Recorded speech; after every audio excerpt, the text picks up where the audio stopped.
Hello, everyone. This is Outnumbered. I'm Kayleigh McEnany here with my co-hosts Harris Faulkner and Emily Compagno. Also joining us, the director of the Tech Policy Center at the Heritage Foundation, Kara Frederick, an assistant editor of the Wall Street Journal editorial page and a Fox News contributor, James Freeman. Well, we begin with a mid-air collision sparking concerns of a wider confrontation between Russia and the United States. A Russian fighter jet downed a U.S. Reaper drone over the Black Sea yesterday.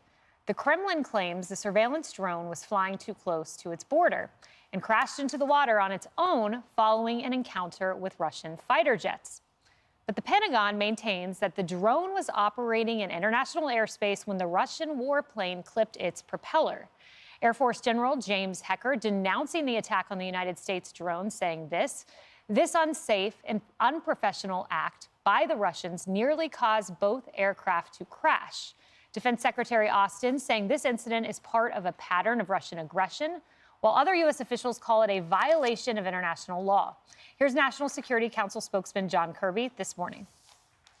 We brought the ambassador into the State Department yesterday here in Washington, D.C. We certainly conveyed a very direct message to him about our deep concerns over this reckless, unprofessional behavior by Russian pilots. So, yes, we have communicated directly through diplomatic channels as appropriate with the Russian government. So it was called reckless. There were environmental concerns that were mentioned, not sure why. But unprofessional is the word that stuck out to me. And we have something that will pop up on the wall. That term stuck out because I recalled, Harris, a time when Jen Psaki said this: the Taliban, and this is in the wake of the Taliban taking over Afghanistan, and this was actually the national security spokesperson. She said the Taliban has shown flexibility and they have been businesslike and professional in our dealings with them in the effort. Jen Psaki, meanwhile, had these words for the Taliban. The Taliban also has to make an assessment about what they want their role in the international community to be. Biden said this about the Chinese spy balloon: it's not a major breach, Kamala, on whether it would affect China's relations. I don't think so. I wanted you to see these statements because this weakness against our adversaries needs to be put in context here as we talk about an American drone going down. Unprofessional is not the word. It's far greater than that. And what I love about what you've done here is that you've shown that there's a ramp up to this. Yes. There's a journey that we're on. And they may have the strategy for it. We, as the American public, we don't get it. We don't know why you would be worried about whether or not the Taliban can make an assessment about how they fit in the world. Why can't we tell them what they are? Right. Animals with a lot of weapons. Our weapons that we left behind, because when we pulled out of Afghanistan, we left everything, including all those people who had helped us. All those people who had helped us. Mm-hmm. Many are dead now. They certainly don't have freedom.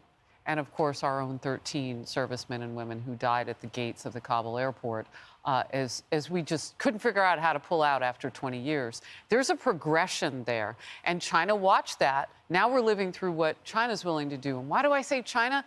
Because Russia shoots something out of the sky just after we shot something that was Chinese out of the sky. And so, yes, one was a drone, one was a spy, but they were both in Russia's zone. Russia wants to be able to say to China, we took care of that problem you had with the United States when they shot down your expensive balloon, which is what they still call it. Yeah. Right? So what does Russia want? They want Chinese weapons on the ground because Russia hasn't been able to knock down Ukraine. Look, it's not hard to figure all this out. My question is, where is Biden? Why is he less like the Taliban?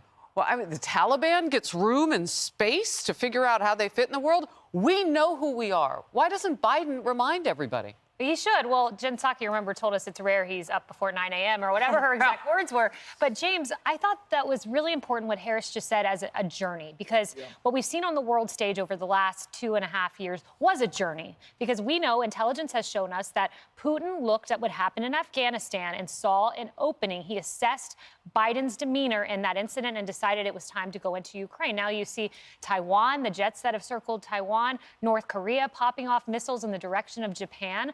Our adversaries are emboldened. This is not peace through strength. Well, I do think, speaking of signals the president gave, you recall that press conference before the invasion where he suggested, I think inadvertently, that the United States might accept a minor incursion into Ukraine. Exactly. Obviously, that wasn't doing anything to discourage Putin. Now, you know, obviously, a year into the war, reckless behavior by the Russians, but it also is a reminder that there's risk here. This is a nuclear-armed power, and I think that is why you see some Republicans in Congress saying, let's be clear on the objectives. Where do we go from here? But it does carry risk. I think we've seen that the Russian conventional forces were overrated before the war. So there's a natural point here to say, what's the objective? And when people talk about a blank check, I think they weren't just talking about money. They're talking about risk. That's right. You know, Emily, and the Pentagon confirming that this was intentional, so an intentional action. And meanwhile, you have the Kremlin spokesperson, Dmitry Peskov, describing our relations as at their lowest point, relations at a deplorable state. And it just shows how fragile these tensions are at the time, although you have the Russian ambassador to the U.S. saying that Russia does not want confrontation. Well, their actions speak differently. The reason why it was considered an environmental concern, let's be straight what happened here. So essentially, the Russian fighter jet started flying in front of and around the drone, leaking fuel all over it, dumping fuel on it, basically trying to thwart its intelligence gathering or whatever it is that the drone does before hitting it. And then U.S. forces were forced to land it in international waters while the fighter jet landed safely in its destination in Crimea. So to your point, you know, Kirby responds and says, these aggressive actions by Russian aircrew, they're dangerous and could lead to miscalculation and unintended escalation, he said. This is actually intentional. It is intentional escalation, and it's against the landscape, as you mentioned, the ramp up, with the exception of your administration, our administration, but the administration that you worked for, which exhibited peace through strength and enjoyed Russia's being contained in that way.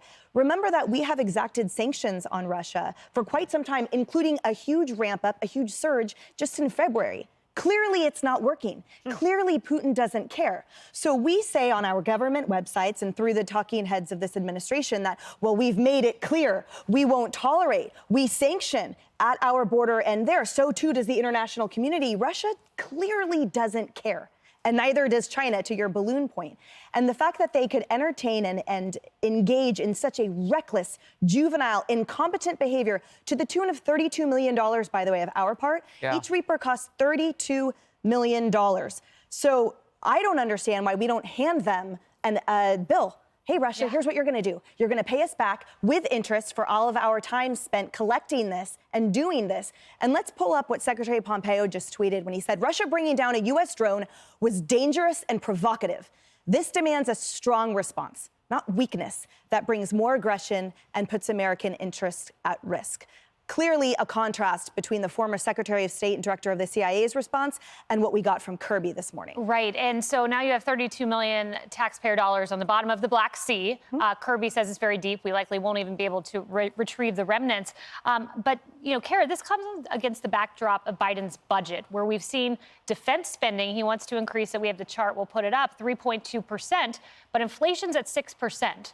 So in essence, this is a cut from the Department of Defense at a time when Department of Education, Department of Energy, EPA, Health and Human Services, as you can see, all above 6%, outpacing inflation. So they get a raise, but Department of Defense, sorry, guys. Yeah, well, and Emily makes a great point. So these MQ-9s, Reapers, I worked with them in Afghanistan. These are, where they were back then, a Gucci platform. I mean, this should matter to the American people. It wasn't just something like a Predator that was taken down. This matters, and I think people should be aware of, like you said, the budgeting constraints that we're already under, that this is going to not redound to the benefit of in terms of DOD. But I also think there's something bigger here, and that is my blood boiled when I saw a Chinese representative standing in between Saudi Arabia and Iran. They were this proverbial elder statesman, where the U.S., you know, we used to be that person. We used to represent the, you know, frankly, the adult in the room, as everybody said. But now China is filling that vacuum. It's that journey, and the end of the journey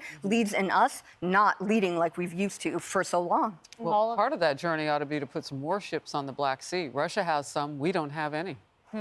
Meanwhile, Iran just days from being able to develop a nuclear weapon. I'm not feeling too safe right now. Hey, everyone. I'm Emily Compagno. Catch me and my co-hosts Harris Faulkner and Kayleigh McEnany on Outnumbered every weekday at 12 p.m. Eastern, or set your DVR.